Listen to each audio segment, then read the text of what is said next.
Well, howdy. Welcome, welcome. Happy Tuesday. Another week on the Savvy Home Seller weekly home housing market show. How the heck are you? Took a little bit of a break last week. Needed to. Shipped the youngest kid off to college. She is safely, securely their problem now. So got her squared away, and then I had to attend to some DIY projects that I'm sure if you own a home, you know what I'm talking about. All those, that checklist that someday. Well, that someday was last week. So finally have a new shower valve that I put in, and no more leaky shower, new faucet, new tub spout, stub, and all the things, and new drain. Yeah, I'm super happy about that. It is the little things in life that we have to celebrate. The older you get, you know what? If you had asked me like 30 years ago if I'd be excited about a new shower valve and a new tub spout, I'd say you're nuts. But here I am. So, welcome, welcome. If you are joining us on the live stream, check out the chat and the poll. We got a poll. I got to run a poll. I want to know what you guys, I know, a lot of you folks are thinking about, maybe not so much in the distant future about downsizing. And I'm curious to know what you're downsizing in. Downsizing too. Gone are the days where folks downsize and it's going from the family home into a nursing home. Nope. It's a different world. And it's across the board. So I'm curious to hear from you guys on you looking to stay in a single family home, condo, or maybe buy an RV and travel. That's what my grandparents did back years and years ago. The other thing is, as we do every week, I want to know about your wins this week. Our last 2 weeks. It's been a hot second. Whatever the win is, big, small, doesn't matter. Share it. We'd love to cheer you on, support you, and all the things. And then if you have any questions in the chat, make sure you put QQQ so I don't miss them. I do scan them as much as I can, but I don't want to miss your question, and it just helps me pick it out from the chat so we can make sure I address it. And then finally, I will be putting in all the links to the articles that I'm going to cover, and I've got some good stuff to dig into that I think is going to be some great conversation pieces.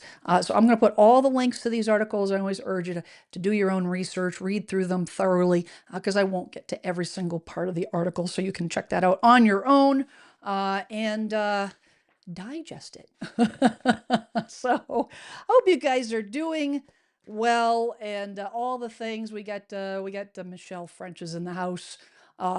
Thank you. I love your avatar. I have a lake home about 20 miles from my home to Florida State Capitol, 3.77 acres and 204 feet lakefront with 1,800 square foot. It's on the market. Would like some pointers. View is magnificent. My biggest suggestion, Michelle, is price it right to reflect the condition.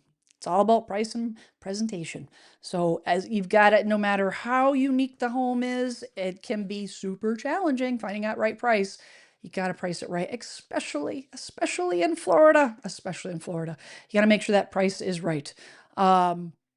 We've got Cindy Wonder in the house. More properties going off the market here in Eastern Oregon. Yes, a lot of people we're going to see a lot of that over the next several months, as we have a seasonality in the market, which is very typical for every year, not just this market, but every year we see the inventory drop, when we head into late October, early November, depending on certain areas, and I put asterisk next to that because, for example, in Florida, it's entirely different. As we're getting into up here in the Northeast, I'm up in Massachusetts. So as we're heading into our slow season, Florida's heading into their busy season. So it really, it does change, but typically, like in East Oregon, that's pretty normal, to see that.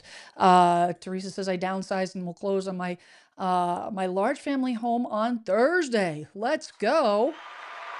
Congratulations. That's a huge win. Huge. We got Linda. Linda Barnes has sold our home in Woodland, Woodland Park, Colorado last weekend, priced at what we bought it for in 2021. Woohoo! Fantastic. Fantastic, fantastic. Uh, Chuck Chuck McFarlane's got the jokes. Breaking news: the economy has been officially been downgraded to GoFundMe. Um, That's the extent of it. And we got Michael in the house. I am here to learn from Mesa, Arizona. Thank you so much for being here. I like to share with you guys the stuff that I found. I found some interesting stuff this week with what's happened in the market. I mean, you know, has earth-shattering changes. I mean, is there ever earth-shattering changes? Aside from any major, environmental disaster, but we don't really want earth-shattering changes. We want nice and easy, slow roll, easy does it. We want the 1970s Easy Rider. We just want a nice, moving right along. You guys remember that song? I love that song. The low rider song. So I'm gonna dig right in here because I got a lot to cover, and I want to make sure I have enough time to chat and get to all your questions and all the things. So I'm gonna dig right in. We've got this article that came out a couple days ago by Bankrate. A news case Schiller Index reflects a decisive shift in the housing market. Get this, I'm gonna actually get this little, for those at home, make it a little easier for you to read. I'm gonna blow that up a little bit, make that a little bit larger for you. And we go. So it says U.S. home prices just keep setting new records, although the pace of growth has been slowing. S&P Cotality's latest Case-Shiller Index released August 26 shows annual home price growth increased in June by 1.9%. Say, how the heck is that happen? How is that possible?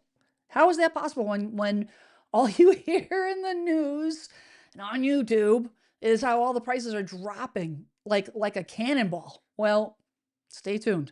It says it's down from May's 2.3%, and it continues to trend in recent months of a gradual cooling of appreciation. In addition to the 1.9% overall increase, June home values also increased annually by other measures. It says Case-Shiller's 10-city index was up 2.6%.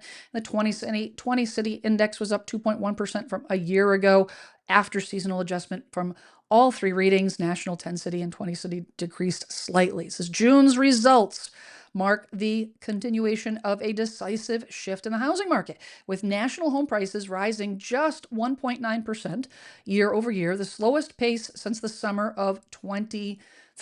The average, last 50 years, the average annual price home value increase is between 4 and 4.5%. That is a 50-year average. So typically, when we look at, a healthy increase, that 4.45% is, where they're stepping off from. So when they see just 1.19%, that's why they're saying that it's an unimpressive. However, I think 1.9% is impressive considering how lousy the housing market, how challenging the housing market has been this year. But let's dig into why. June's results. Now, keep in mind, and I've talked about this before, these numbers, you say, well, Jen, it's September. The numbers are always we're always working in arrears. So we're always working behind. They have not had a chance to process numbers from August. They haven't processed a lot of these numbers, a lot of this CoreLogic data. We'll see July probably towards the middle of the end of September.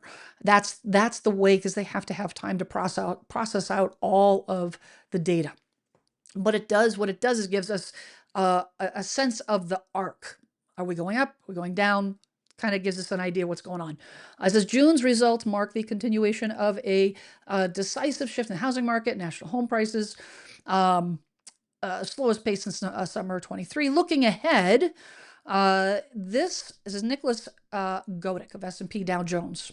It says, looking ahead, this housing cycle's maturation appears to be settling around inflation parity growth. I'm going to dig into that. So to kind of go a little deeper on what they're talking about there. Inflation parity growth rather than the wealth building engine of recent years. I have actually a whole article that I want to cover on that. Very interesting. While this represents a loss of the extraordinary gains homeowners enjoyed from 20 to 22, it may signal a healthier long-term trajectory where housing appreciation aligns more closely with broader economic fundamentals rather than speculative excess. I have been talking about this for weeks, months. We need an adjustment. It's good for the economy. It's good for the housing market to have an adjustment.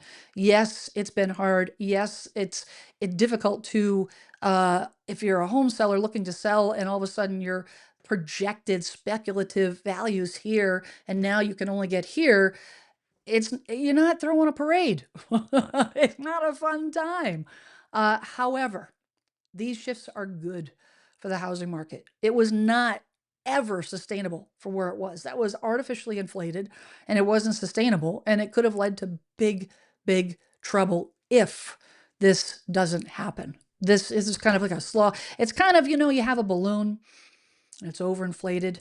You take the neck of the balloon, you kind of let that air out slowly, and as that balloon, it deflates and now you got a balloon that you could potentially blow up again. Or you can just come along with a pin and pop the sucker. Well, you pop the sucker and that's it. No more balloon. Boom. You're in trouble. We don't want to crash. This is what we want. We want to, yes, I know it takes time and patience is not our friend. I think society, everybody wants it now. I want everything now. I want to have the lower prices now, all the things. It's not necessarily the healthier way to go. It's not necessarily good. It's not good for the housing market. It's not good for the economy. It goes on to say regional fluctuation continues. Cities scattered across the East and Midwest earn top spots in price growth for June. New York City, a laggard during the pandemic, remained at the head of the pack with an annual gain of 7.03%. The metros with the biggest increases: New York City, Chicago at 6.09%, Cleveland 4.47%, Detroit 4.32%, Boston 4.25%, and Charlotte at 2.55%. One major metro area that continues to decline. This is not a big surprise. Tampa, prices fell in Tampa 2.38%. Again, the reason why Tampa is a hotspot, the reason why Miami is a hotspot, these are the areas, and even along, it says continuing along a month slide downward, Dallas, Denver, Phoenix, San Francisco, San Diego also posted negative numbers in June. A lot of these places had had huge jumps during the pandemic, huge jumps, big surges in value. They're feeling it. They're feeling it the most. They had the biggest surge, the biggest increases, and now they're having the biggest retraction in the market to make that adjustment happen. So the I don't want to get to the Fed and housing market just yet. It's interesting to see what I wanted to actually. Oh, this is what I wanted to get to in a second here, and then I'm going to jump over to the comments and un momento, por favor. I wanted to share with you, based on that wealth building engine, I came across this article by Fortune the other day. Housing market no longer a wealth building engine as home prices continue to slump. I have heard a ton about the American dream's dead. The housing market is no longer, a viable way to build wealth. Housing, go put your money in Bitcoin, put your money in stocks, go rent, it's a safer option. This is the conversation. And whether it's right or wrong really depends on your situation. It's not, there is no black and white. But there are things that are happening that are impacting how you build wealth compared to now versus 10 years ago or 5 years ago.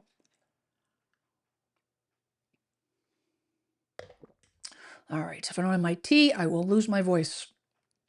Um, I wanted to get into that, the relationship between value and inflation. This is really important, because of what's happening and how they intersect each other.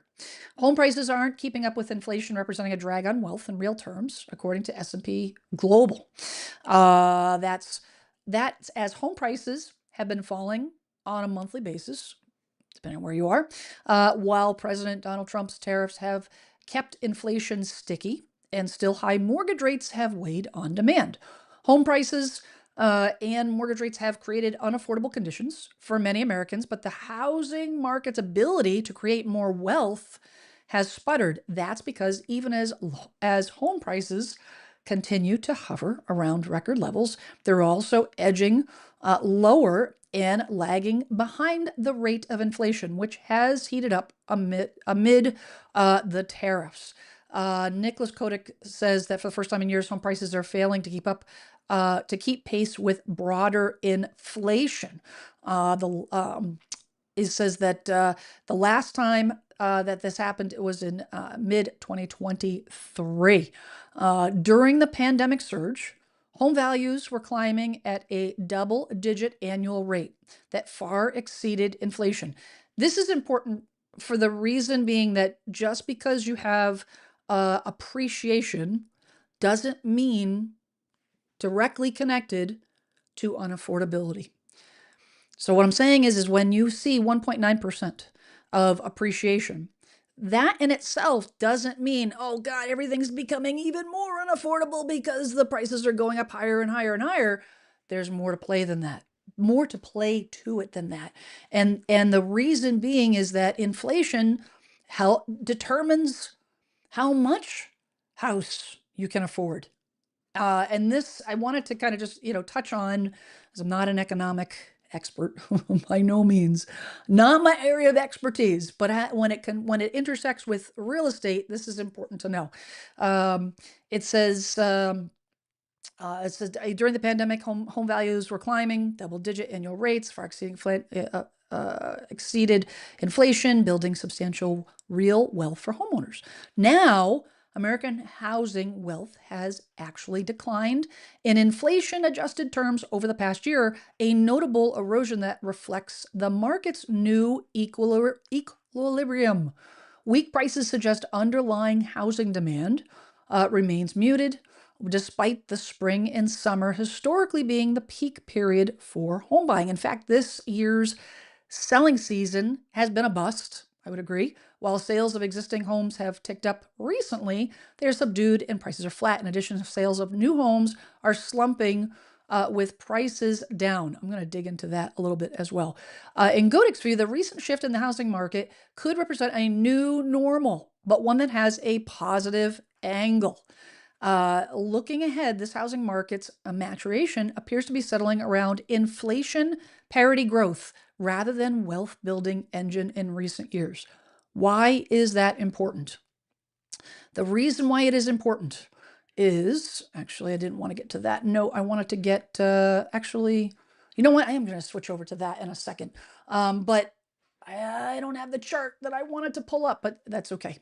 The reason why it's important is because of how inflation and home values need to travel in unison.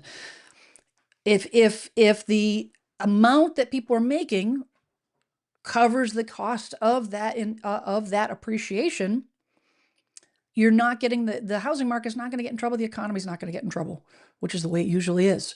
It says while this represents a loss, meaning when the home values skyrocketed and totally outpaced inflation, while this represents a loss of the extraordinary gains homeowners enjoyed from 20 to 22, it may signal a healthier long-term trajectory where housing appreciation aligns more closely with broader economic fundamentals rather than speculative excess.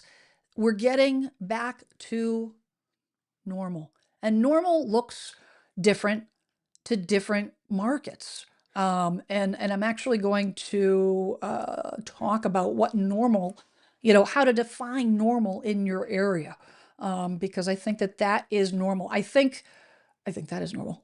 I think that's what you have to do. It is so easy to get sucked into um, all the news, sucked into what your real estate agent's telling you, sucked into what you're seeing on YouTube, sucked into what you're seeing on social media and the, mainstream media and all the things. And you hear it about one particular area, or you hear it about one particular part of the country, and you get nervous and you get, geez, is that going to happen in my area? What does that mean?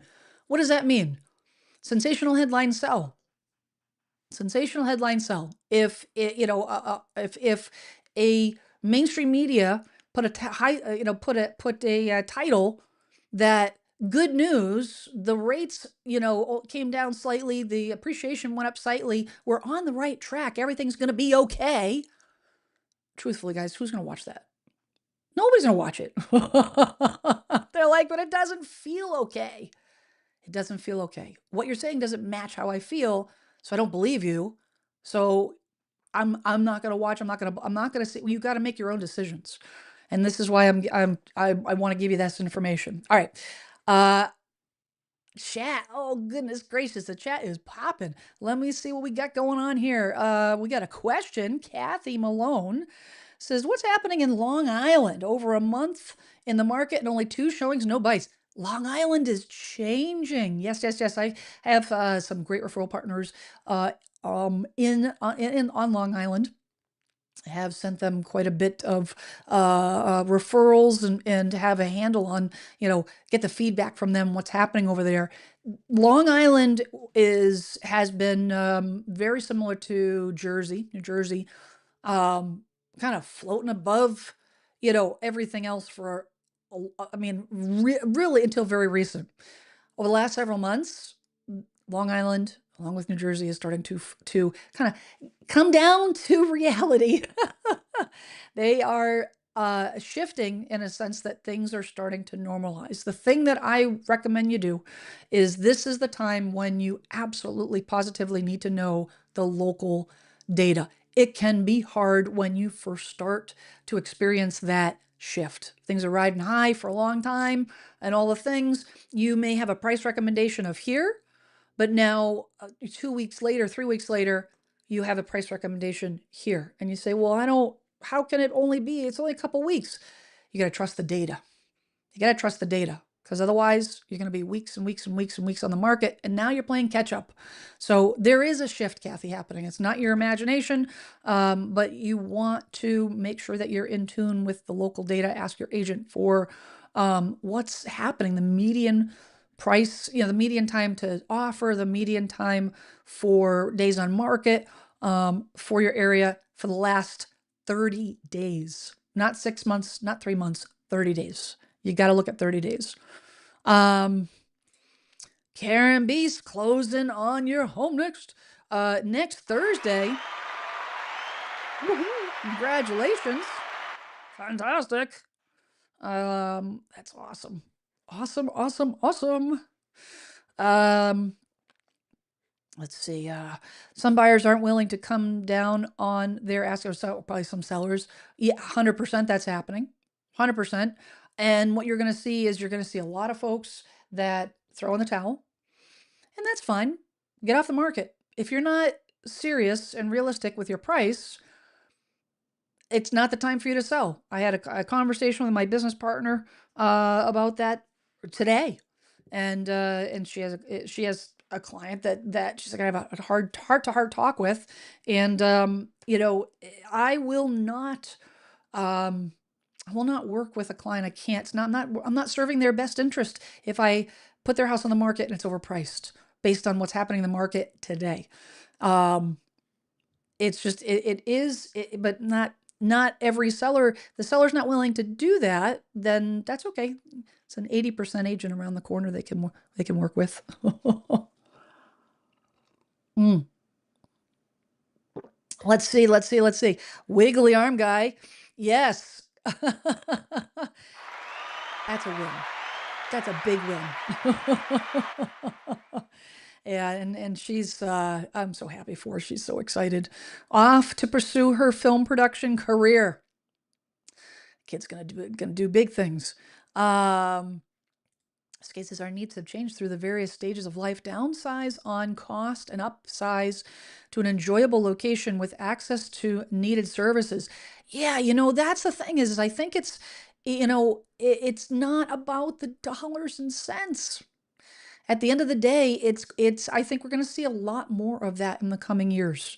A lot more of that.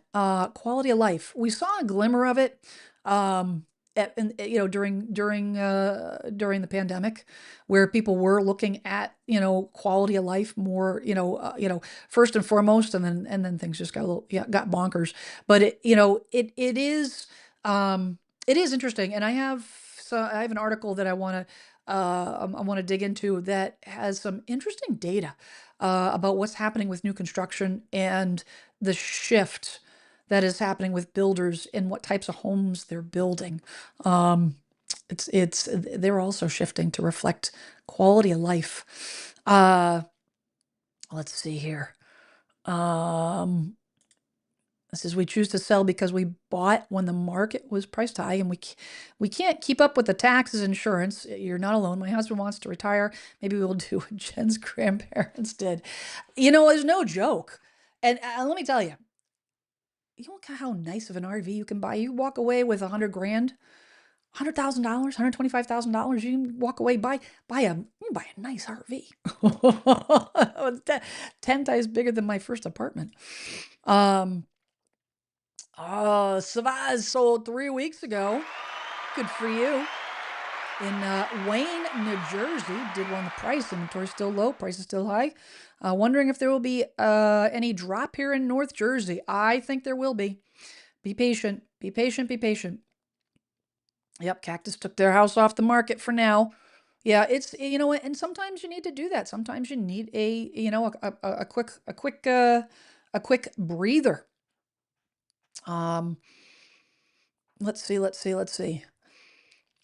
Manu says the truth is we never recovered from the 2008 financial housing crisis, then COVID and the money printing. 60% of the dollars of the economy were printed during COVID. Inflation is much higher.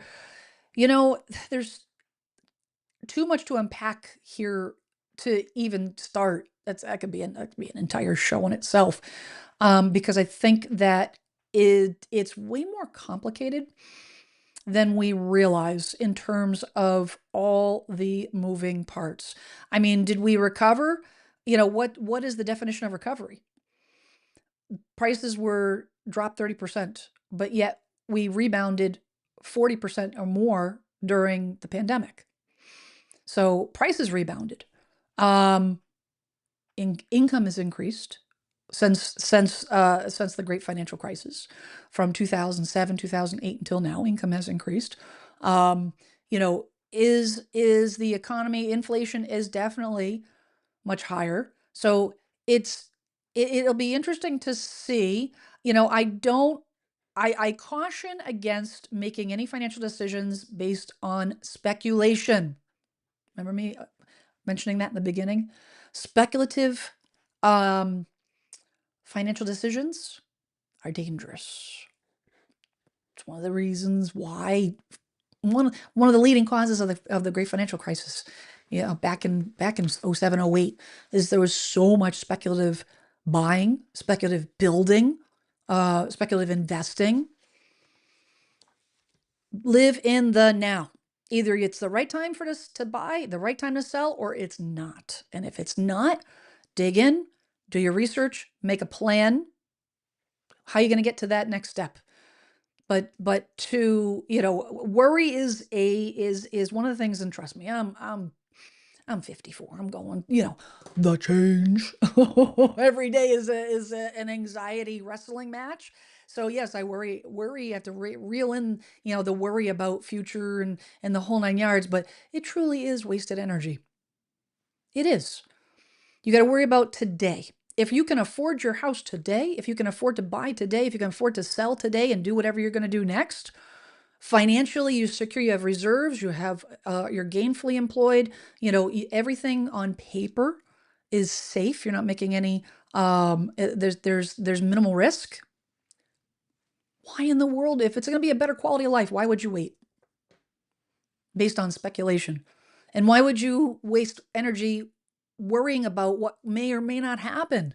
I mean, if history teaches us what's going to happen in the future, how, these, there's been talk about a crash for 15 years, 10 years. They're talking about crash, crash, crash, crash, crash. Come on. Come on.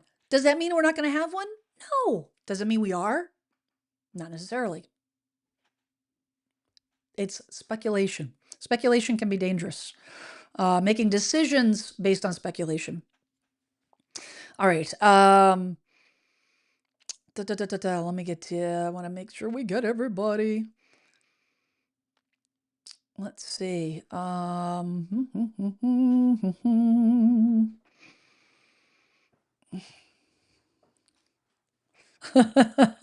Cactus says, I get it. I bought my last home, then sold it for 2014 because I hated it. Well, you know what? That's a lot of people bought homes during pandemic that they not really crazy about, but because they got caught up in the FOMO, fear of missing out. Fear of missing out. I love all the chatter. Love all the chatter. Guys, I'm gonna give it till next month, and then I'll take it off the market. You got to look at, if you're considering doing that, you got to think about why you're selling in the first place. I think this market and going forward for the next year, 2 years, and actually I do have some information on what a normal market might look like and when we might get there, depending on certain factors. So stay tuned, because I've got an article. I'm going to go over that data in a second. But if you are trying to sell your house and you want to test the market, you want to see what happens. You want to say, well, I'm going to put it on, and if I get it, I get it. If I don't, I don't. I'm going to save you the anguish. Don't bother. Don't bother. Buyers are not overpaying. I'll repeat, buyers right now, September 2nd, 2025, will not overpay for a home. You putting your house on the market that is above what the market value is, you're just putting yourself through extra stress. You're torturing yourself. So you either adjust it to where it needs to be, but where it needs to be financially, that puts you in a tough spot. If you say, if I sell that, I can't afford to do XYZ or whatever, then maybe you got to have the hard decision is to take it off the market and sit on it, and then say, well, how do I get to the next place? Maybe I need to adjust what my next goal is. And I think that's what we're going to see a lot more of. We're going to see over the next coming years, and I've seen data on this, where people will say, well, I can't get to the next house with 2,500 square feet or 2,000 square feet, because I needed this, but now my market value is here. Well, you still need to sell. You still want to sell. You still desire to sell for quality of life reasons. But now, instead of looking at the 2,000 square foot home, you're going to need to look at a 1,700 square foot home, a 1,500 square foot home. And that is going to be a trend that is going to happen across the country, where people are going to have to adjust their expectations on what they can afford. Instead of stretching, it's the old, live within your means. I had this conversation with my older kid when she turned 18, and she got her first credit card, and I said, kiddo, you got to build credit. The world revolves around credit. We get, no pun intended. You got to have credit to get a car, to buy a house. That's just the way things are. You need to do that. However, don't ever, ever, ever charge something unless you have the cash in your pocket. If you don't have the cash, then you don't buy it. Live within your means. And we're going to see that translated into the housing market, where people are going to say, listen, my budget is 500,000, but I can't get I can't get a house with a garage, so I gotta make a decision. I'm either gonna get a house without a garage, or I'm gonna get a smaller house with a garage. And yeah, that's not great news, but it's also financially savvy news. It's savvy information because it'll keep you out of trouble. It will keep you out of trouble. Um, Dave in Test in the PNW has a question. What would be your strategy for getting a good deal on a home in Arizona? Looking to relocate, but comps don't match asking prices in areas we like. Any suggestions? Yes. So what I'm going to recommend is if you're doing the comps and you absolutely positively need a super savvy uh skilled negotiator, a skilled buyer agent that is skilled in negotiating to help you with those comps. Because not only getting the comps is only part of the process, you got to be able to interpret the comps. And if you have comps that say, okay, you have this house that you see it's on the market for 500, but your comps are saying 475, you're gonna make an offer of 475, and then your agent is going to present it to the seller's agent, the listing agent, with notations of, hey, we're not trying to be insulting, but we can't support the value of the listing price that you're asking. I don't care if it's got, custom tile in the swimming pool. Like that doesn't add any value. Doesn't add any value. Here's the comps and here's the reason why we're offering this price. So you're not coming off as a jerk trying to steal the house. What you're doing is you're saying, listen, this is a business decision. This is a financial decision. Here's the reason why we're making this offer. But what you're going to do, Dave and Tess, is you're going to make that offer. You're not going to the expectation, especially in Arizona. You got to look at the data. Have your agent also dig into what the median data is. You want to look at how long houses are on the market. You want to look at what the list price to sale price ratio is in the area that you're looking to buy. So if you're looking in Phoenix, you want to look at if that list price to sale price ratio is 95%. Well, then you can automatically assume that it's not going to be abnormal, it's not going to be uncommon for homes to sell 5% below asking. Now, when you come in to make an offer, don't assume that you got to offer at list price. No. I mean, if you're here up in the Northeast, a house is priced properly, then yes, that's the only way you're going to get the foot in the door, but not down in Arizona. But you got to know the comps. You got to know the data. You got to know what is normal in the area that you're looking to buy in. But don't be afraid to make the offer. The worst thing the seller's going to say is no. And my advice is, and this is hard. This is really, really, really tough. Do your best not to get emotionally attached to the house. That is probably easier said than done. You're like, oh yeah, no problem, whatever. You make the decision to buy that house based on your emotions. Does it feel right? Do you picture yourself living there? Do you see your furniture there? Do you look at all the different angles and, distance to amenities or conveniences or, work or whatever family, whatever. You weigh it all out. You are emotionally attached to the house before you even make an offer. So if your offer gets rejected, you're gonna be potentially could be really tough, but if you're going to be driven by the desire to buy there, you've got to work through that, and hopefully, a good agent will help you. So I hope that helps. Thanks for asking that question. That's a great question. Um, hey now, Chicky says, my house closed on the 27th of August. Woohoo!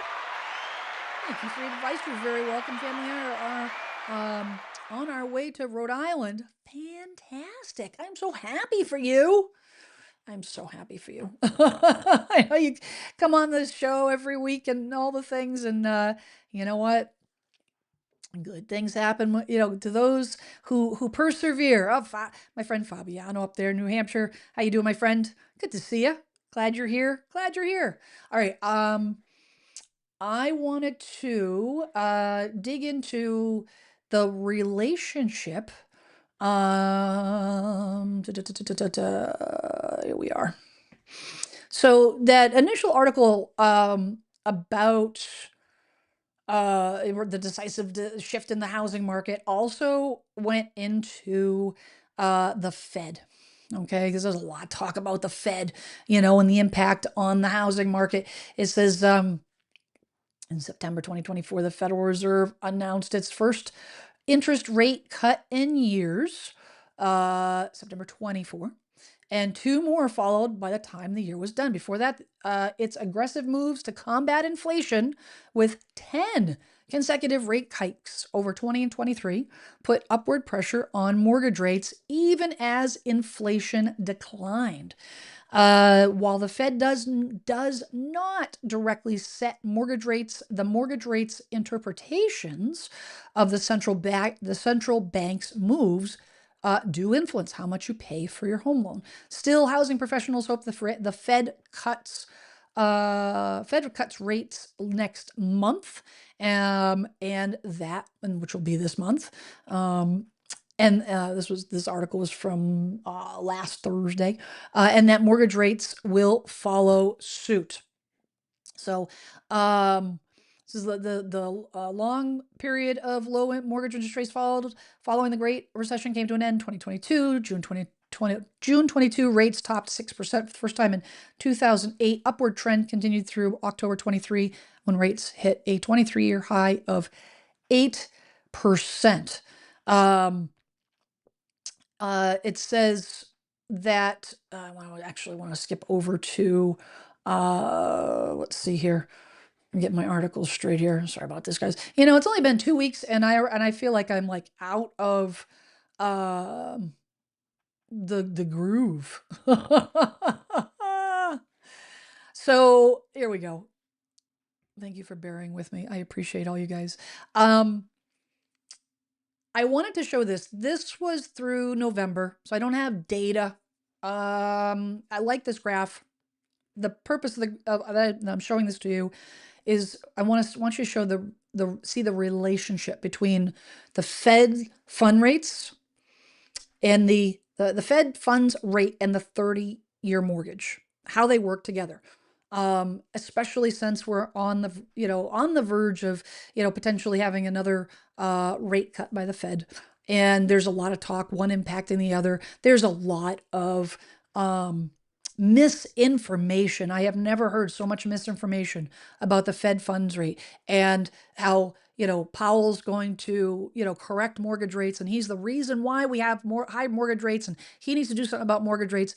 And it's all baloney. A lot of it is baloney. Indirectly, does he have, will it affect mortgage rates? Yes, everything. It affects the economy. When the economy directly, it's all one thing leads to another. It's a big domino.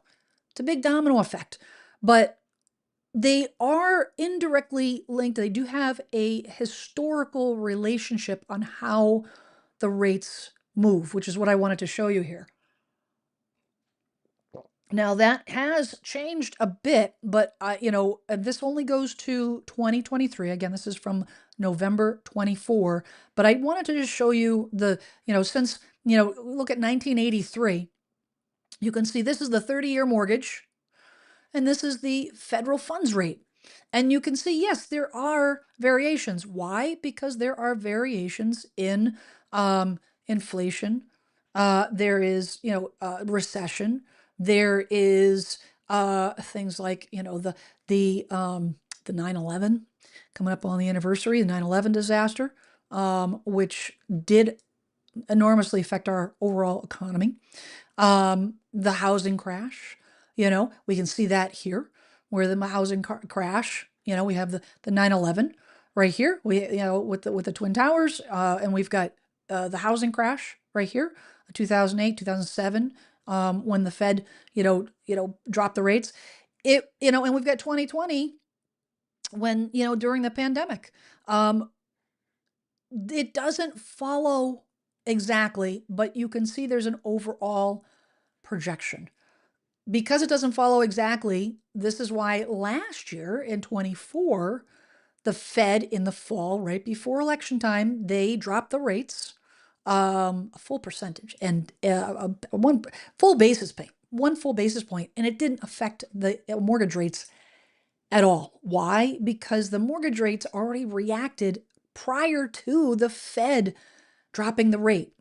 They did it, and they've done it already here. I do not think mortgage rates are going to drop, um, if at all, for the rest of the year. I That's what my gut feeling is based on what I'm seeing. Because everything's moving very slowly. We want it to move very slowly. I don't think there's going to be any major shifts. But we had a dip, and actually, I'm going to switch over to this is the 30-year mortgage. This is the 30-year fixed rate mortgage where we're at right now. So right now, today, we're at 6.53%. We went from 6.75 the end of July. We were even at, if we even go back to 7% in May, and we've come down to 6.5%. Not huge, but this shift is already baked in. That's the Fed rate being adjusted, already baked in.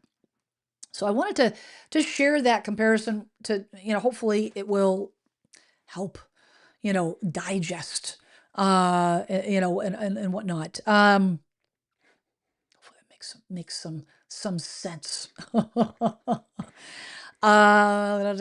Miss H, when putting an offer on a house that is under what they want, they reject it after a house been on the market for over 90 days, and then they come back to you with back for you to buy at what you offered, take it or not.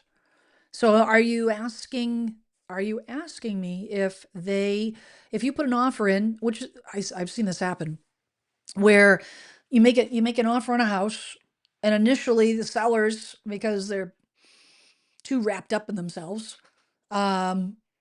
they say no. They're like, no, this is the price we want, and we're not budging because we think our house is worth it, yada yada, beat it. Okay. And then time goes by, and they realize they probably should have accepted the offer, or they get a little bit of regret. They come back to you. You really need to look at where the market is, depending on how much time goes by. You look at what the comps are. You might even counter it with a lower price, but I wouldn't discount it just because the sellers are, you got to take all the factors into consideration and what you're dealing with. But, I wouldn't necessarily discount it. If the sellers are coming around, use that to your advantage. Use that to your advantage, because that means that that's a signal that seller is serious. They just were either making bad choices on their own, being a stick in the mud, or they might have been getting bad advice from their agent. It's not always the seller's fault. The sellers are at the mercy of an agent. If the agent is convincing them because they don't know how to interpret the market, a lot of these agents are not doing it because they're nefarious. They're not doing it to try to make an extra $5, another $50 on commission. Come on. You don't make anything unless you close. So a nefarious agent overpricing the house. I've seen this comment quite a bit lately where, I don't want my agent wants to price it higher because they want more money. No, you price it higher, it doesn't sell. They make nothing. That doesn't typically happen. The problem is the agents are pricing it higher because they want to look like the hero, because they want to win your business, and they don't know how to interpret the market. They don't know the market. They don't know how to read the data. So they're going to come in as the hero. They're going to win your business, and then maybe even try to get price drops to get you down to where you need to be. But they're not, their goal is not to get at the higher price to get more commission. I mean, obviously they want to make, those types of agents, they want to make more money, but if they don't sell it at the higher price, they're not making a dime. But I wouldn't walk away, Miss H. I wouldn't walk away. If the seller comes back to you, use it to your advantage. DJ Mix says, here in New Jersey, was looking for a 2-car garage, had to settle for a 1-car garage. Everyone wanted 2-car garage, but I was going overpaid due to bidding wars, closing soon on my 1-car garage home. Bravo to you. Bravo to you for not leaning into letting yourself fall into that, the keeping up with the Joneses, or the emotional roller coaster, being sucked into that, just because it's the idea. And trust me, I'm telling you right now, total truth telling time. I am an expert. I can talk myself into anything. I have I have talked myself into a lot of things and justify and someday I'll tell you about the condo in North Conway that I talked myself and my then husband into buying, which was the biggest mistake right before the market crashed in '06.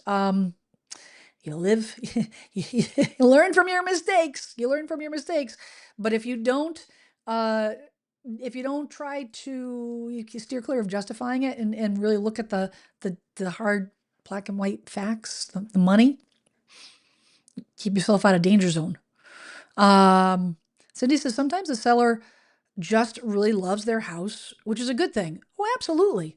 Absolutely. But just because a seller loves their house, that doesn't equal dollars.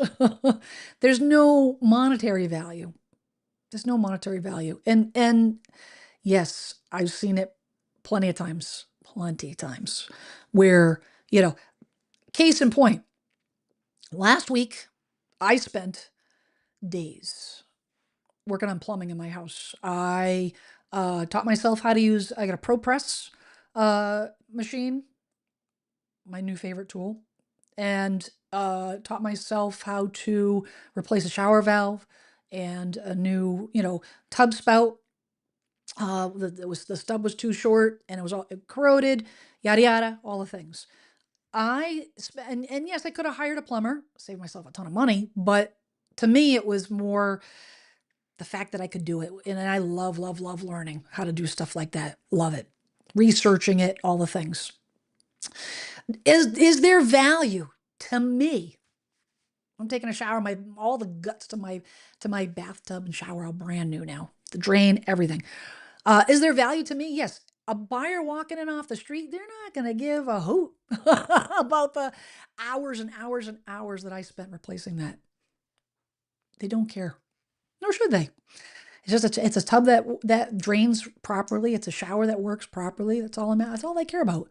So a seller that loves their house, yes, but it doesn't equate to value. Uh, let's see. Lila Brookwell, I hope I'm pronouncing that correctly. Agents in my market are holding up to 40% of inventory in their pockets. Is this to my disadvantage as a buyer? Heck yeah. And if you're saying 40% of inventory in their pockets, if you're talking about agents that are not putting that inventory on the market, and that are keeping it like you can only sell it in house, like you got to go to them to find the deals, the the listings, as a buyer, well, that's a huge disadvantage. Why? Because, when you interview a buyer's agent and you get locked in and you're like, this is the agent I trust, that one agent is now going to help you find that property. You're going to be out scouring, and that agent is going to be doing the same thing. And if the listing agents are holding that inventory hostage, that buyer agent's not going to know about it, which is a huge disadvantage because you won't know about it.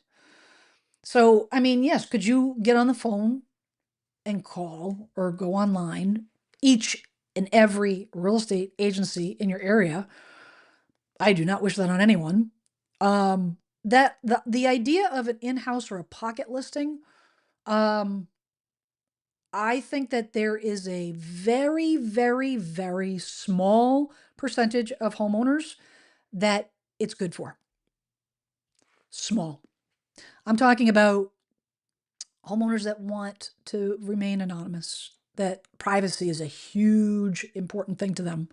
Um, if you have a sensitive situation, the home that they're trying to sell was in the news, something tragic happened, whatever. Any of those outlying reasons, yes, I can see where they don't want to sign, they don't want to put it out to the public, all the things, knowing that that's going to take longer to sell. But other than that, Pocket listings are it's a scam. It's as close to a scam as you can get because why? Because they want to be able to sell it themselves. There is no benefit to a seller. There's no benefit. Um, I challenge a real estate agent to tell me otherwise. Seriously, I challenge a real estate agent to tell me why limiting the number of buyers into your home is a benefit to the seller. How does that make any sense? It doesn't. So, yes, I would say it's a definite disadvantage. It's a long-winded answer to your question. Mm, let's see. We'll see what else we got here before we jump over to my other article. Um,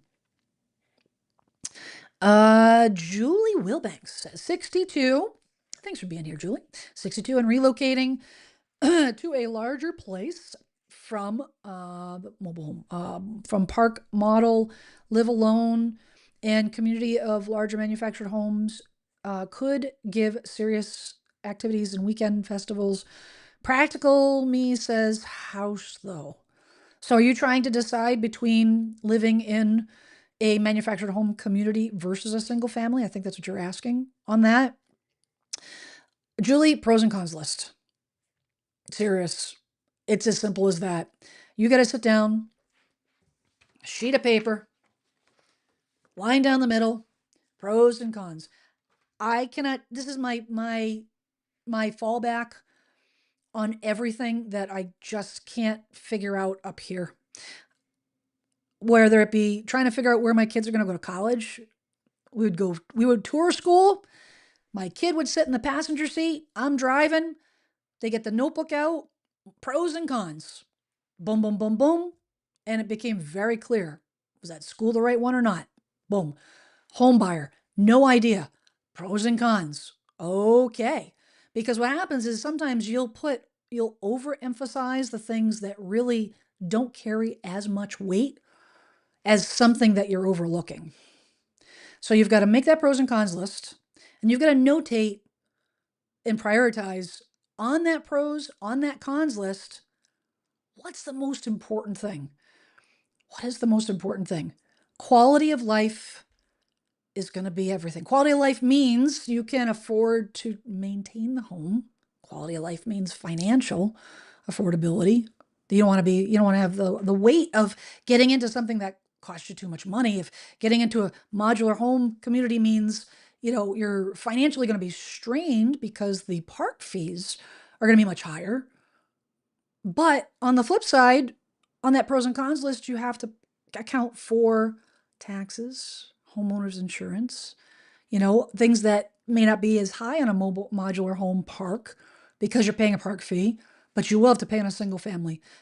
Pros and cons list, I think will help you a lot. Mm, let's see here. Let's see here.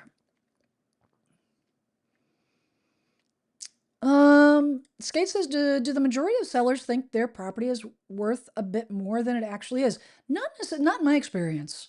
I'll be honest. I the way I approach uh when I'm meeting with a seller homeowner, I put my market analysis together. I put my valuation together.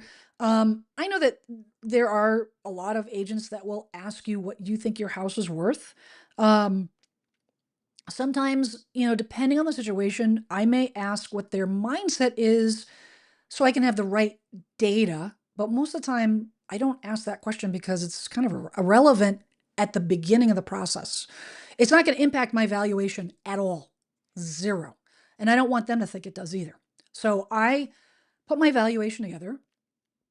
And to be honest, and just based on my experience, when I sit down and I go through the data and I go through this is what the data is telling me.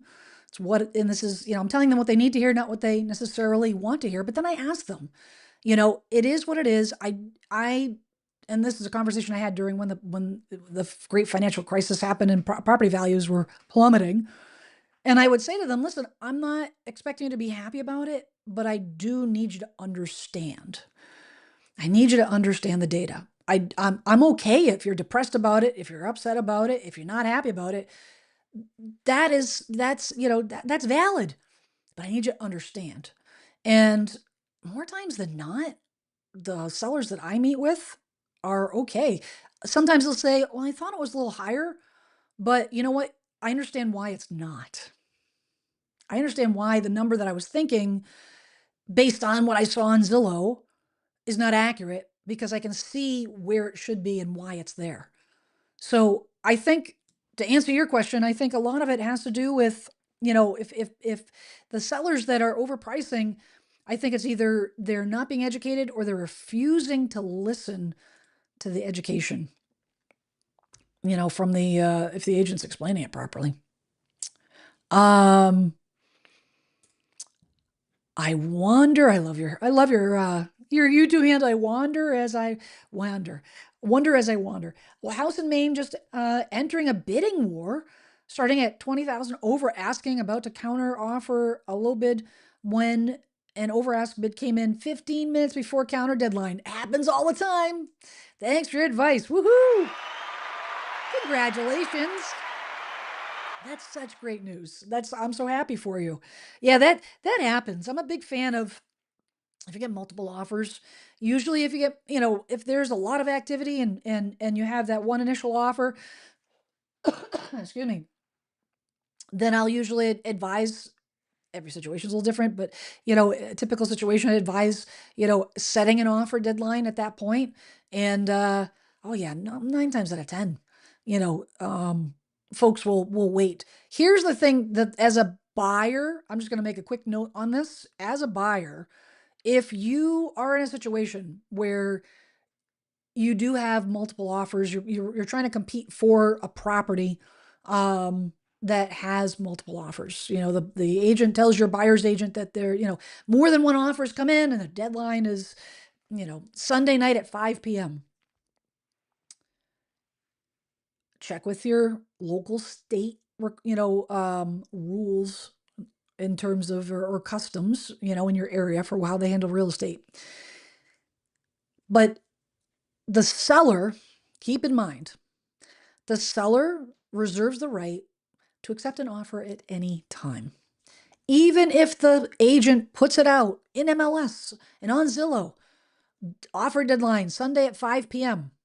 If an offer comes in Saturday afternoon and it is way above asking and it's cash and it's all the terms that the seller wants, nothing saying the seller can't accept that offer. And this is good to know if you're a seller as well. You don't have to wait until Sunday at 5. You don't have to wait. So as a buyer, do you think it's a good idea to wait until Sunday at 4:45 to submit your offer? What if you lose that opportunity? Because once that offer is signed by both parties, that's a signed, sealed deal. That is a legally binding contract. If a seller signs that offer on Saturday, game over.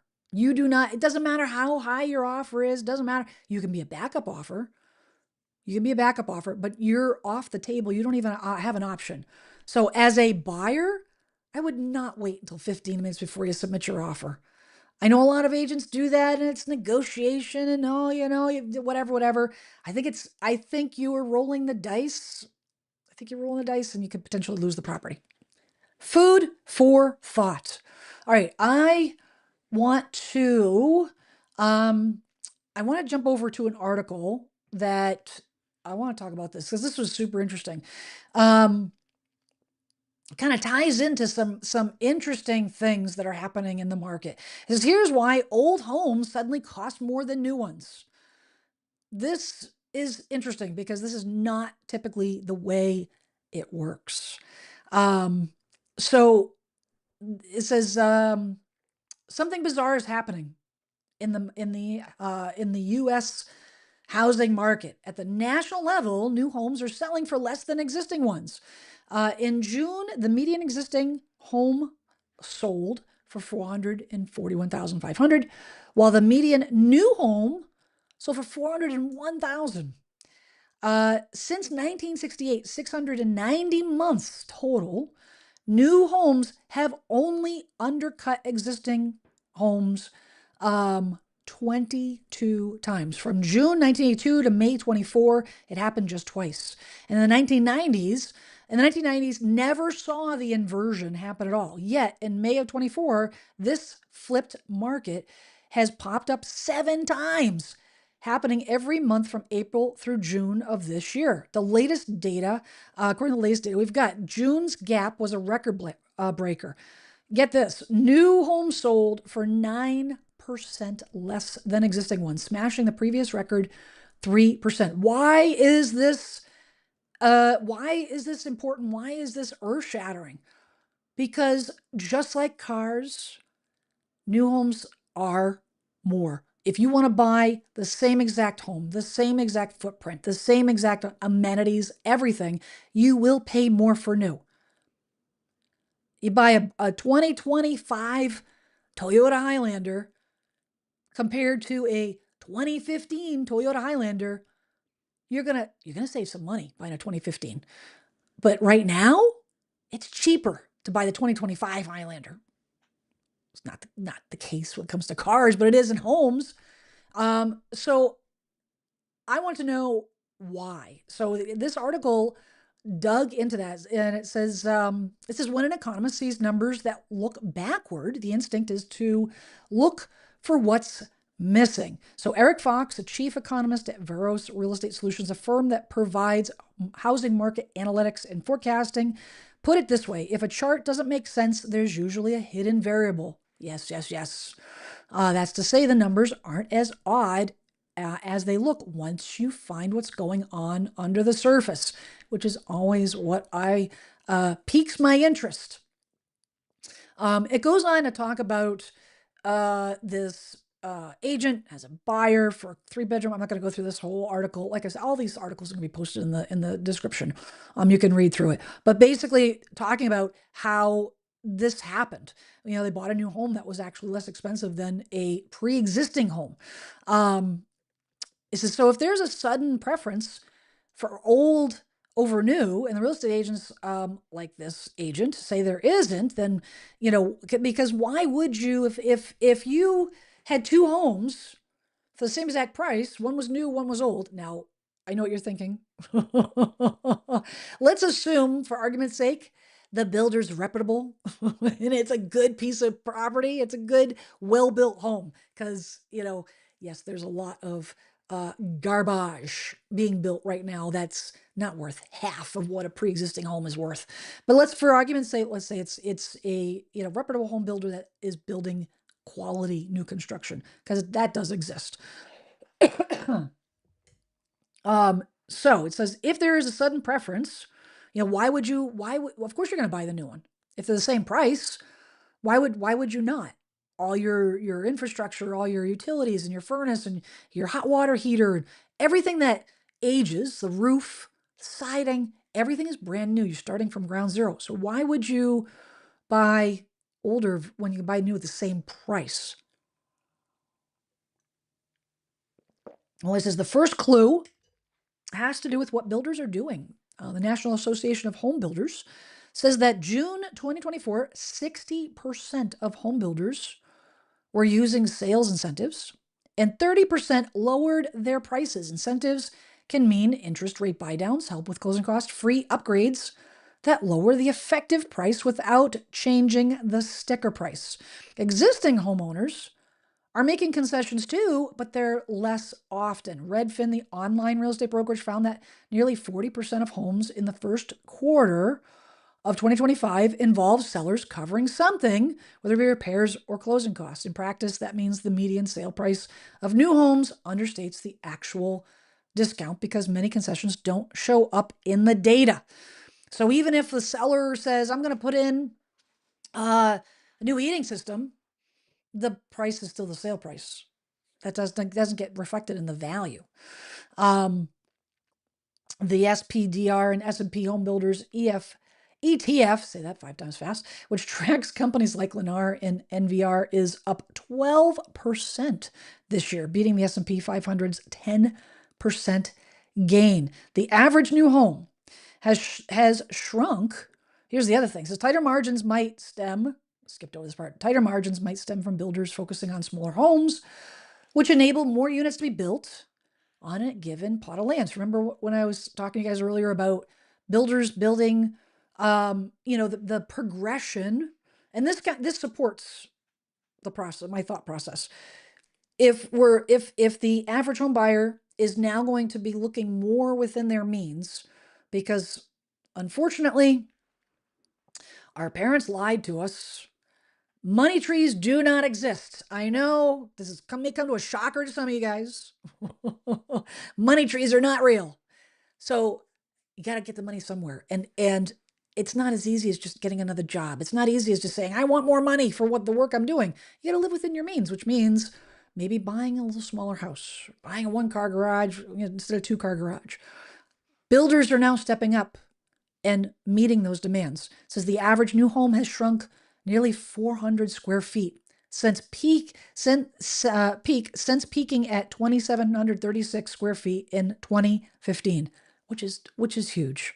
I'm not gonna lie. It says at about 2,300 square feet, which I think is still 2,300 square feet. I mean, how big a house do we really need? The average today is back to levels last seen during the aftermath of the Great Recession. Builders are targeting affordability, putting up smaller homes, townhomes, condos that pulls the median sale price, uh, even if the price per square foot continues to steadily rise from $127 in 2016 to $231 today. Builders overbuilt during the pandemic, which they did. Builders don't have the luxury of sitting on, this is why, they don't have the luxury of sitting on 4% mortgages like those who bought homes from 2011 to 2022. So seller doesn't want to sell because they can't get the money that they need, the money they want for the house. They just take it off the market. Builders can't do that. They said they need to move the inventory. So they're cutting the prices and offering deals to get homes off their books and into the hands of people willing to pay today's 6% or more mortgage rates. That makes builders more flexible on price than you or I. So in other words, if builders can do it, we can not. Also the article also gets into the demographic change that is affecting this as well. This is 1981. I thought this is very interesting. 81, the median home buyer was 31. Today it's 56. Let that sink in for a second. The median home buyer in 1981 was 31 years old. Today it is 56. That changes what people want. Buyers in their 50s and 60s may be ready to downsize, but they aren't looking for 3-story townhomes squeezed onto smaller lots. Because the lots are smaller, builders build up, which means more stairs. Many older buyers prefer, I caution who you're calling older, buddy. I'm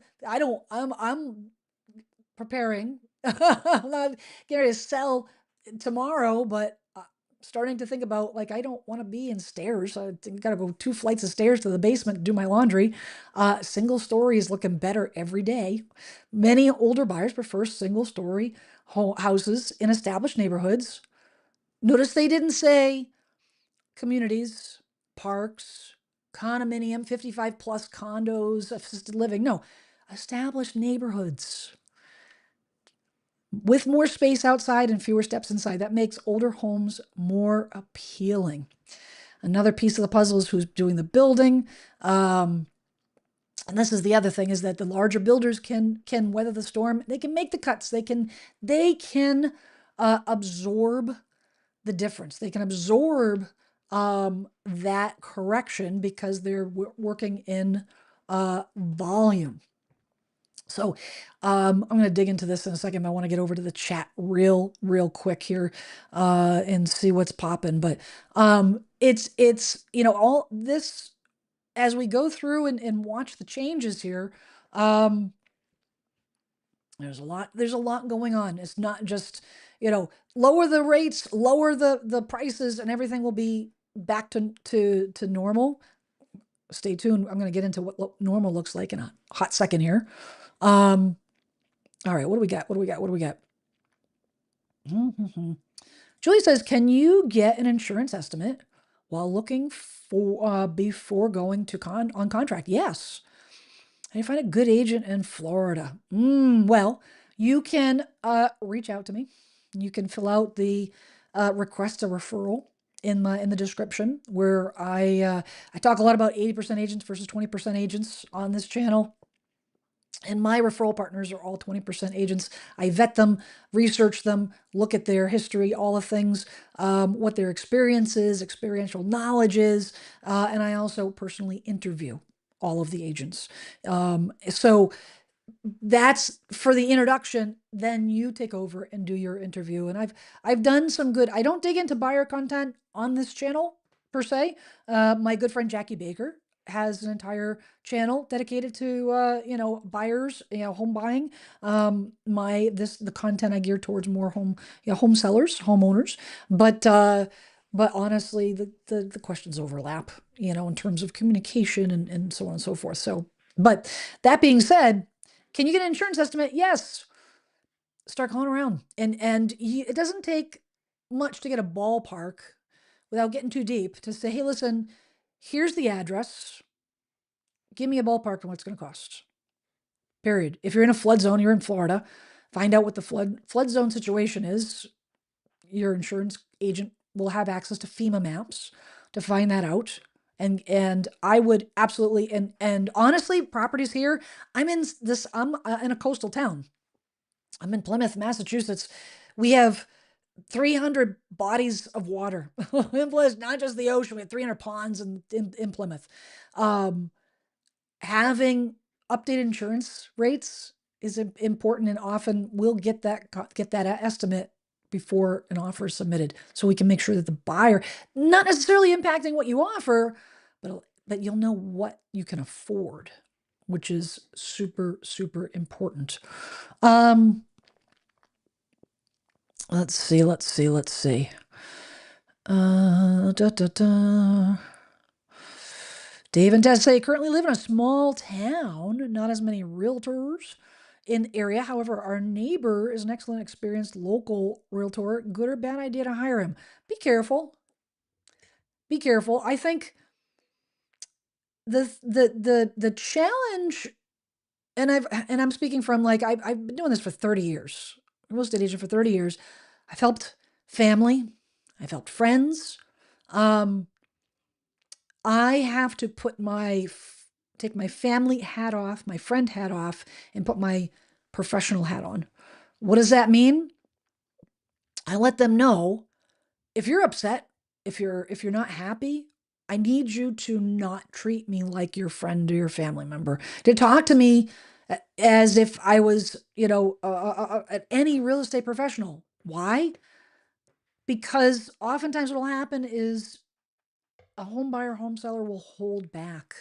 You say, geez, you know what? I don't want to upset them. I know they're a good person. They won't necessarily, you don't want to muddy the waters.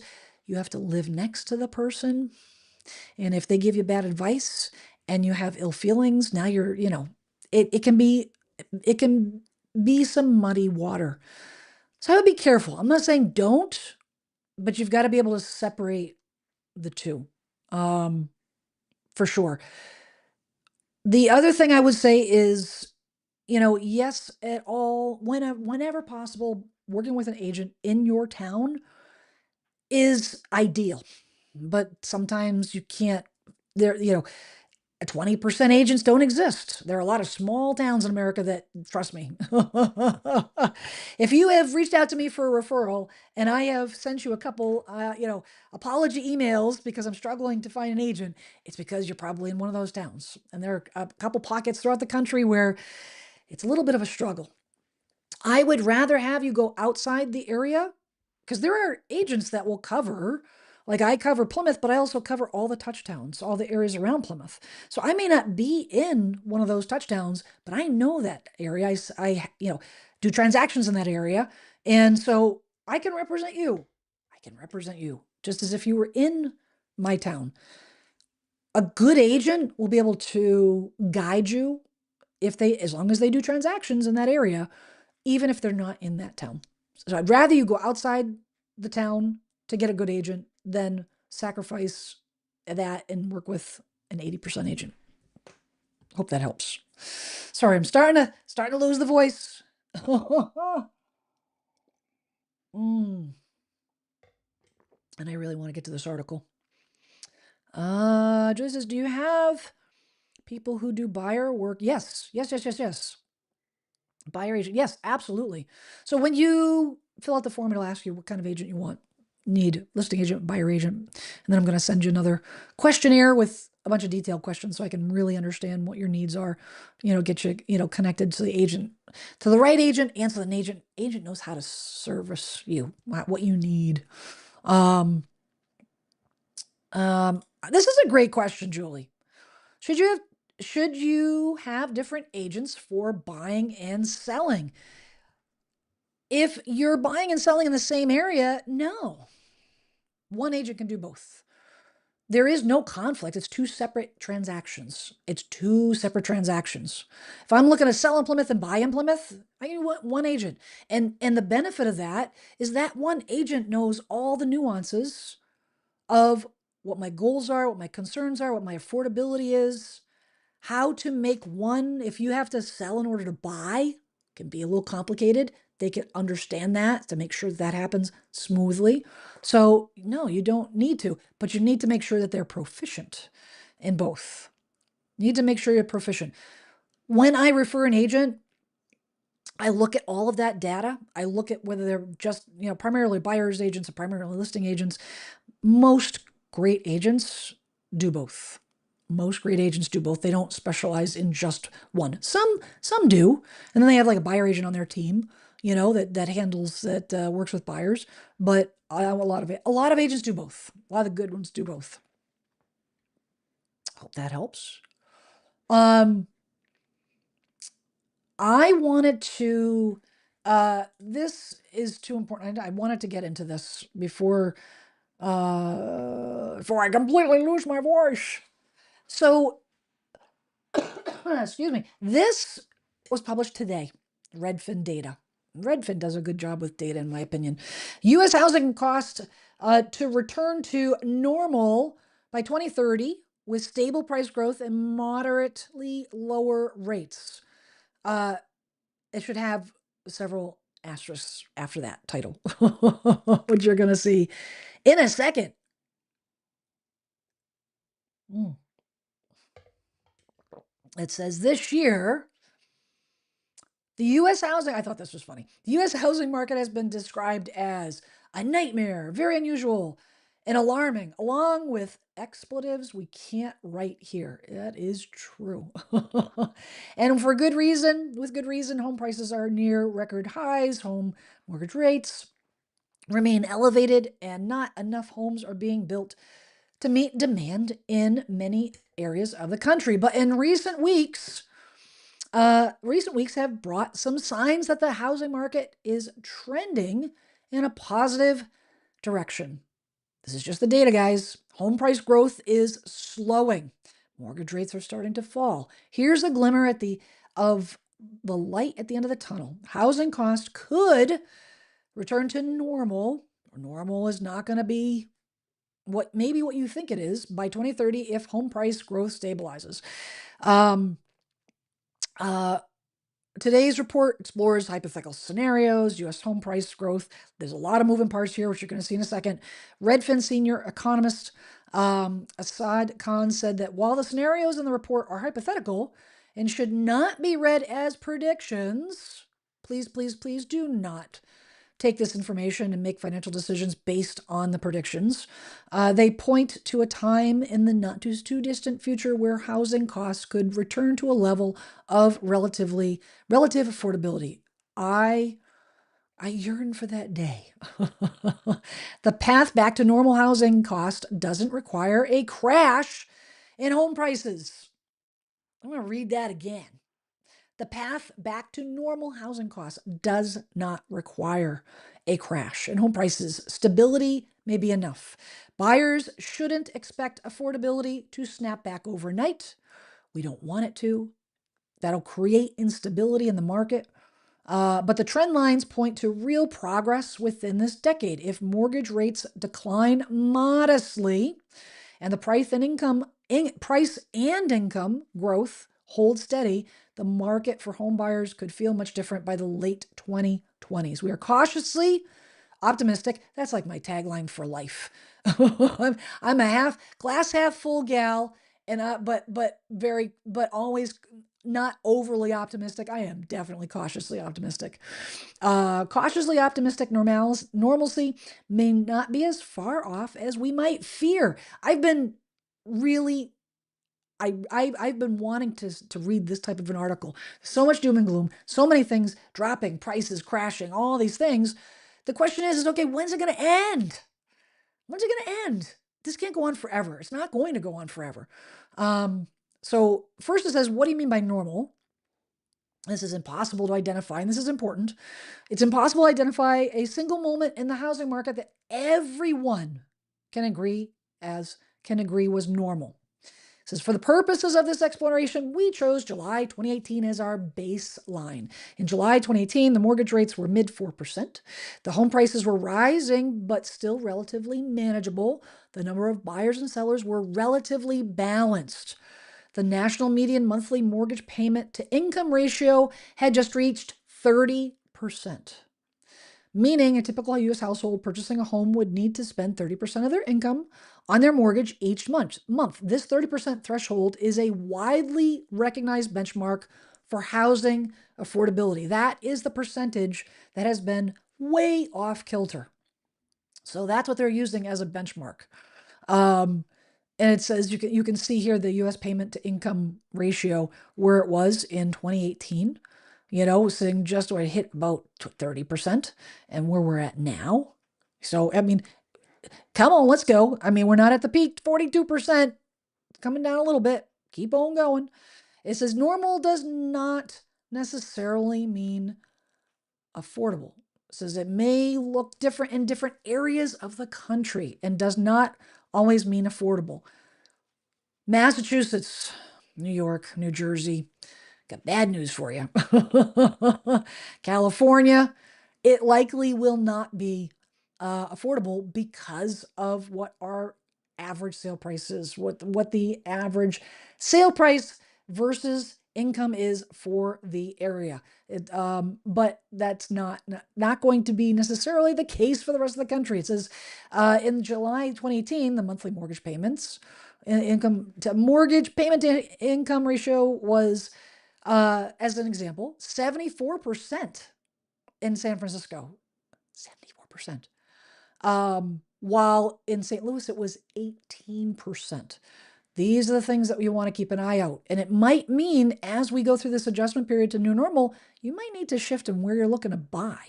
You move out of areas that are higher payment to income ratio, higher home values, getting into areas that are just as nice, maybe a little further drive to whatever the reason is for you moving to that area, but may give you a more affordable option. It says, okay, possible paths and timelines. Here we go, guys. When will the U.S. housing costs return to normal? Depends on what happens with mortgage rates, and home price, with mortgage rates, of course, home price growth rates. It says if mortgage rates fall to 5.5%, annual household income growth stays at 3.9%. And then home prices do one of these following. And this is all broken down. I think this chart says it all. If we have moderately low mortgage rates, 5.5%.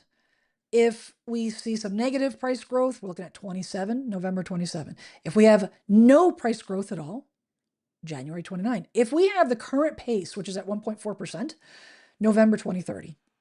If we have more growth, 2%, July 2032. This is why you want to look at what's average in your area. So you're going to see those areas like Florida, Texas, Arizona, those southern states that are getting hit the hardest. You're going to be likely, if depending on what the mortgage rates, you're going to see that normal period a lot sooner than, say, up my way, the Northeast. Now, if say the mortgage rates don't go down to 5.5, they're at 6.7, maybe they stay at 6.7. What does that look like? Same thing, except a little bit longer. So if they have those states that are experiencing negative growth, August 2029. Yes, It's 2025. Yes, that's 4 years away. It's a long, 4 years goes. If you guys have kids, in 4 years is nothing. If you're getting older, 4 years seems like nothing. Um, Not that you would necessarily wait until normal, but this is just good information to know. 0% price growth. If the mortgage rates don't go down, September 31, slight growth, small growth, December 34. And then if we do have across the board, if the rates go down too fast in a short period of time, 2% price growth, it could take over 10 years to catch up. But for those that have a hard time wrapping your brain around, when will we ever be able to catch up? When will we ever be able to get back to a regular market, a little bit more affordable market? Some markets will be more affordable than others. I wanted to give you that information because this is, and I'm so glad that someone is talking about this in the data, and it also means that maybe the data finally is giving us the signs that this is predictable to a certain degree. What are you guys thinking?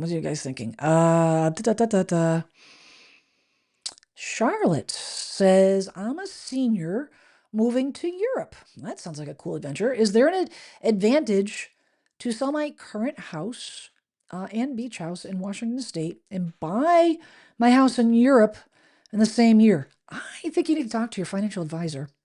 That's what I would do. If you were my client, that's what I would say, is you need to talk to your financial advisor or your CPA to figure out for your particular situation. I don't think from a real estate standpoint, there's nothing glaring to, that would lean you one way or another. But I think that it really is going to depend on your own personal finances, on whether, you should take a mortgage, whether you should hold a house. I mean, I've had clients that have, they're in a position where they can buy a house outright, no mortgage, but their CPA, their financial advisor says, you know what, I want you to carry a mortgage for the mortgage interest deduction on this property because that interest deduction, yada, yada, yada, based on their tax bracket and all the things will be more, advantageous. You really need to talk to your financial advisor on that one. Brad says today's sellers are staying stubborn on their prices. Brad, I would say for a lot of sellers, yes, not all sellers. There's houses being sold every day, not all sellers, and it's not going to last long. A seller who puts their house on the market, they may be testing the waters today, but if you sold a house, you know what a pain in the butt it is. It's a lot of work to go through that whole process just to see what you can get. That's a trip to Crazy Town. Which means if they're not serious today, they will be tomorrow. And it's just a matter of time. Just a matter of time. Redfin got bought this summer by rocket companies. Yes, they did. Yeah, not a fan of it, but their data is good. I like their data. I think the data is reliable. For sure, for sure. Um, da, da, da, da, da, da. Let's see. Charlie, you're very welcome. Very welcome. Vegas Jimmy. After we sell our house, I'll be looking to pre-qual for a VA loan. Fantastic. Thank you for your service. Is it better to work with a mortgage broker or just do research on my own? That depends on your desire to do research. I personally I like to do research on my own. Not a fan of mortgage brokers because of the fact that it just costs more money. And the other flip side is I think that there's, a mortgage broker, you know, I'm very suspicious. Unless I have the utmost trust with the person, they're going to get certain discounts, they're going to get kickbacks, they're going to get paid more on this loan versus the other loan. Is that happening? Is it not happening? They can only broker the loans of the companies that they have access to. So this product over here, they don't have access to, might be a better deal. I would shop around. I would shop around. I don't think my personal opinion, when I work with buyers, I only have relationships with lenders. Period. I only have the mortgage mortgage originators that I refer are their companies are lenders. I don't deal with mortgage brokers at all. I just don't think that there's advantage. I think there's an advantage to researching on your own as well, because then you actually get to understand. When Just a piece of advice, when you're doing your research, make sure to not shop the rate. Say, Jen, why wouldn't you want to shop the rate? No, you want to shop the APR. The APR is what it costs you with how much interest you pay plus all the loan costs. So you have the interest, which is based on the rate, but then you add in the loan cost. And sometimes mortgage brokers, some lenders, a lot of lenders, they will entice you with a lower rate, but then behind the scenes, they've got points to buy down that rate, massive closing costs. And when you average the two, I'll be honest, I just did this with my daughter with the student loan. And when I was doing my research, it's the same thing. When I was doing my research on the student loan and I did an application, 4 different, the top companies that I researched and whatnot to get pre-approvals for, rate pre-approvals for the student loans, I skipped right over the rate and went to the APR because the APR may have been lower here, but this one has a lower rate, but this one has a lower APR, which means it's going to cost me less money. So I hope that answers your question. For sure, for sure. Let me jump over the poll. So don't forget this time. So, all right, we've got 152 votes. Thanks, guys. Which would you choose when you're ready to downsize? Okay. So 3% of you said RV and travel. Totally do it. It'd be so much fun. 3% said mobile home. 22% said condo townhome, and 72% says smaller single family home. This is why the average home buyer right now is 56, is because this follows suit with the trend that's happening across the country. People that are downsizing are going into smaller homes. Why? Because they want to not be next to a neighbor. They want the ability to maybe have a smaller lot of land, or maybe even get into a neighborhood that is a freestanding. We have those here, freestanding condos. So it's a condo, but you don't have to worry about the yard, but it's also feels like a single family home. But those single family homes you're competing with the younger buyers, and that's why the younger buyers are getting pushed out, because the move up buyers, the one that are selling and have that equity, are in better financial position. And that is why the median age is 56 as opposed to 31, for sure. So thanks so much for voting on that poll. Let's check the chat right real quick before we wrap up. Angie, good to see you. As always, you're here every week, man. I appreciate you. As he says, I'm not seeing a shift in the Columbus, Ohio housing market. The housing market is still high. What am I missing? You know what? Every market has its draw. You will see it eventually. It may be happening and you don't even know it, but it's coming. These shifts are all slow. It's like it's that whole analogy about to gross you out, but it's, how do you